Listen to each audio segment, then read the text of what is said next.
Part 1. Course information. First, you have some time to look at questions 1 to 5.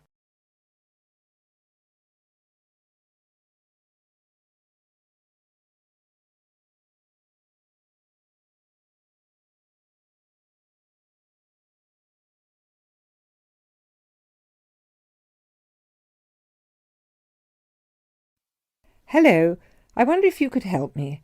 I am interested in enrolling in your MBA programme. Could you give me some information, please? Yes, of course. I'll take a few details first of all, and I'll give you a copy of our prospectus. Oh, that's okay. I already have one here. I've been researching the MBA courses in the local area, so I already have lots of course information. That's great. OK, so first of all, can you tell me your name, please? Yes, of course. It's Anne Horbury. Horbury, is that Hawberry? Yes, that's right. OK, and what's your date of birth, Ms. Horbury? The 22nd of May, 1981. That's great. And you were born in the UK? Yes, I was. All right, can you give me some contact details, please?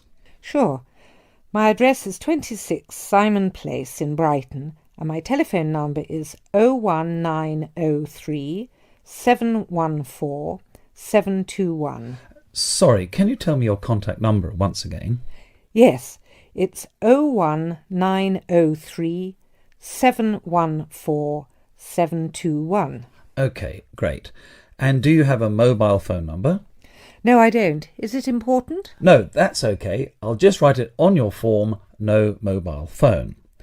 Now, just a few additional questions. Before you hear the rest of the conversation, you have some time to look at questions 6 to 10.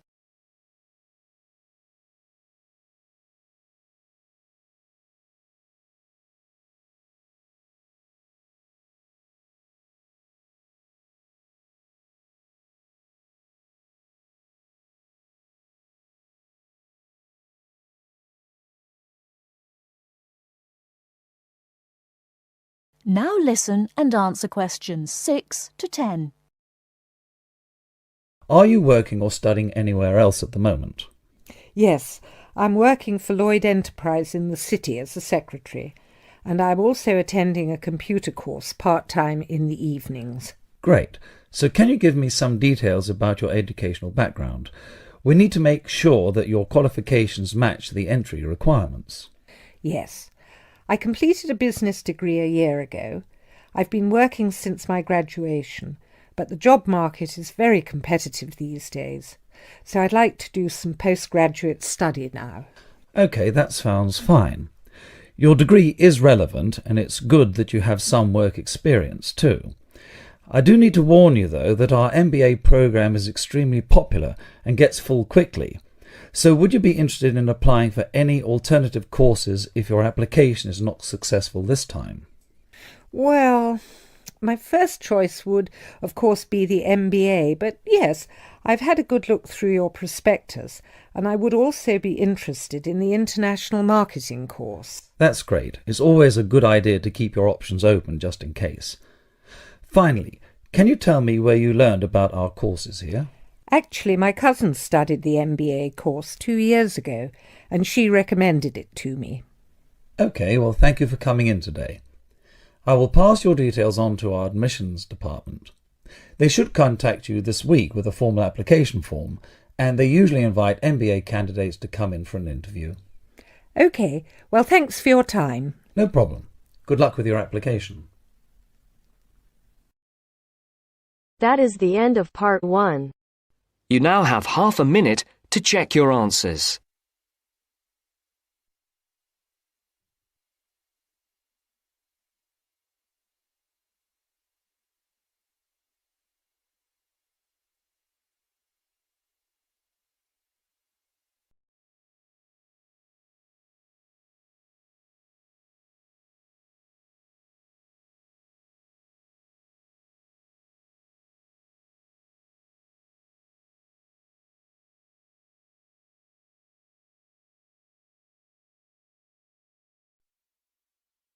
Now turns to part 2. Part 2.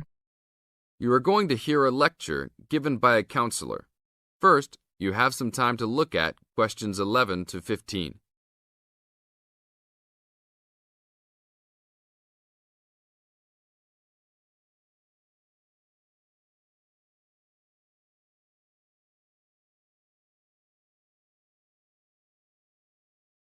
Now listen to the tape and answer questions 11 to 15. Hi, I am your counsellor for this year. Today, we will visit the facilities available to you on our campus. As students, you should take advantage of everything you have available to you.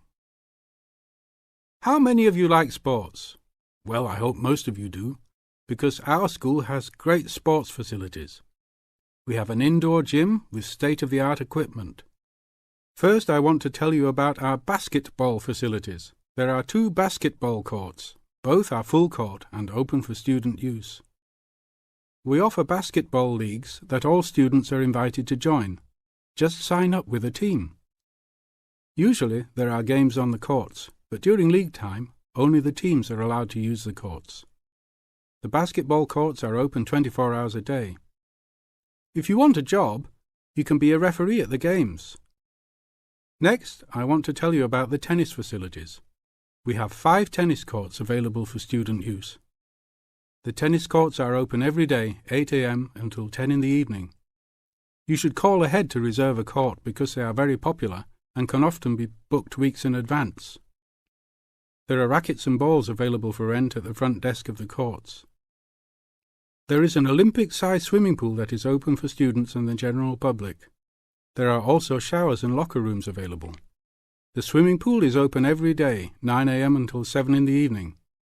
There are openings for the position of lifeguards, so if you are looking for a job in the sun, this might be good for you. Now look at questions 16 to 20. 16 to 20.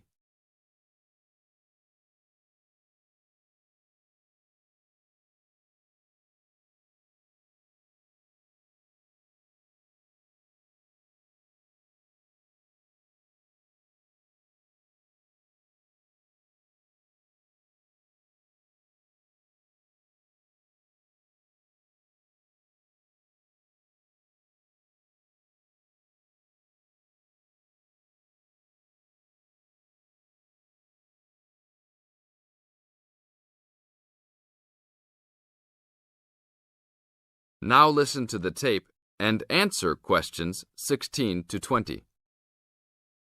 There are also 2 weight rooms and a gymnastics room. The weight rooms have all the standard equipment available. Please check with the gym to see the open hours because they vary from time to time. The gymnastics room is usually not open for individual users because there are almost always classes held in the room. However, if you are interested, you may sign up for gymnastics classes. Plus, if you like martial arts and boxing, we offer classes for everyone, from beginners to advanced students. Please check the schedule for availability. There is everything available, from Chinese wushu to Brazilian wrestling. I will talk for a brief moment about our library system. Our campus has 3 libraries available to undergraduate students, 1 additional graduate library and 1 faculty library. The libraries are open daily until midnight except for during testing periods, when the libraries will be open 24 hours. Please look on a map to see where the libraries are located. All students with a valid ID can check out books, with a maximum of 10 books at a time. Books can be checked out for a 2-week period and then renewed for 1 month maximum. After that, there is a $1 fine per week that the book is overdue. I will repeat that. There is a hefty $1 fine per week. So it is a good idea to return books on time. If you lose a book, then you will have to repay the library for it, plus a fine. If you damage a book, most likely you will have to repay the value of the book. So please, enjoy the library facilities, but take care of the school's belongings. The library is also equipped with 200 computers for student use. They are all internet ready and available for use. You must sign up at the library for 1-hour time slots. you may sign up for up to 3 consecutive slots at a time. No one can use the computers without first signing in at the library. That is it for now. Thank you for your attention. That is the end of part 2. You now have half a minute to check your answers.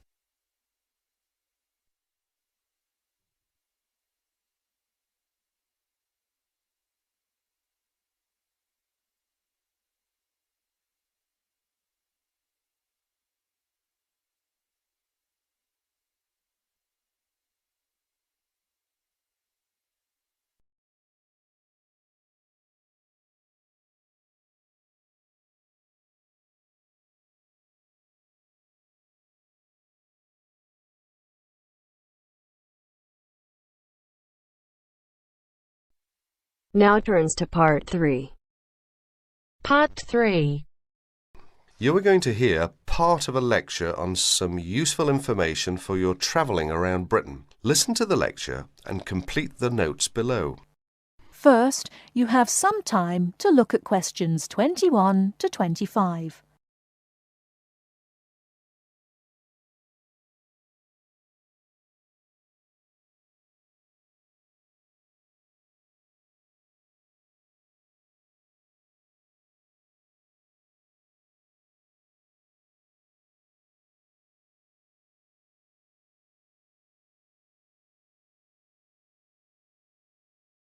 Now listen carefully and answer questions 21 to 25. Good afternoon and welcome to the session on Britain.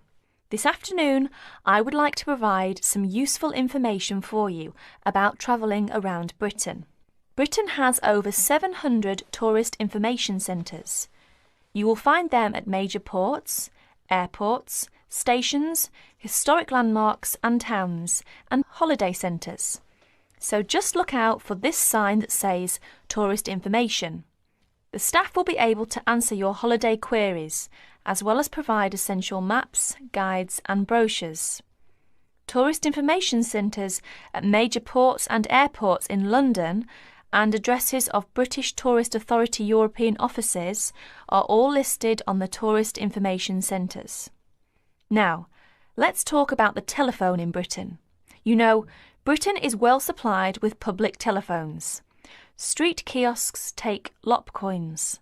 In city centres, mainline railway stations, airports and central London underground stations, payphones and card phones are in operation. For the latter, small plastic phone cards are used, and these come in 10, 20, 40, 100 and 200 units and can be bought at post offices, news kiosks, station bars and shops where the green and white card phone sign is displayed.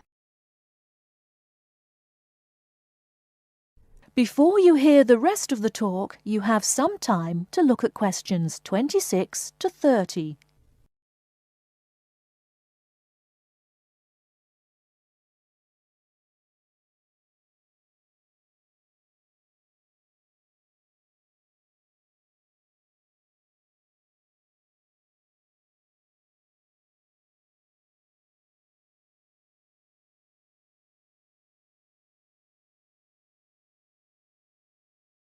Now listen and answer questions 26 to 30.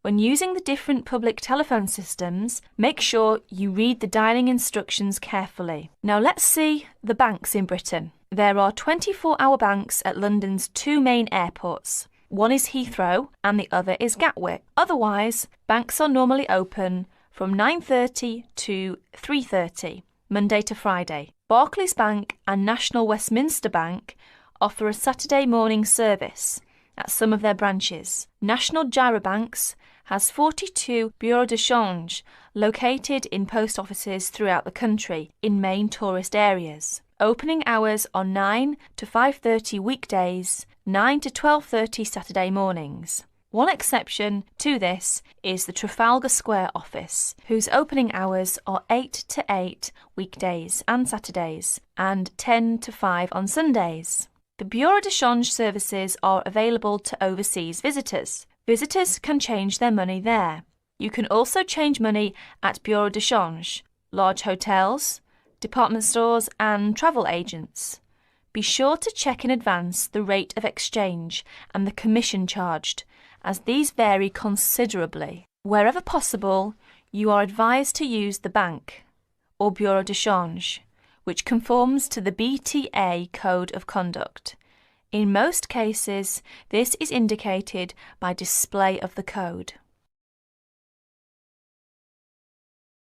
That is the end of part 3. You now have half a minute to check your answers.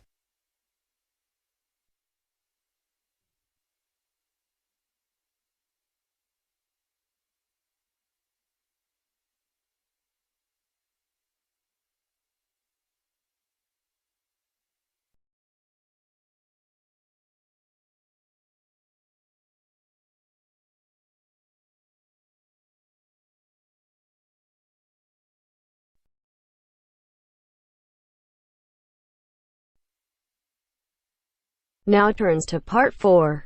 Part 4. You are going to hear a conversation about using recorded delivery and registered post. First, you have some time to look at questions 31 to 40.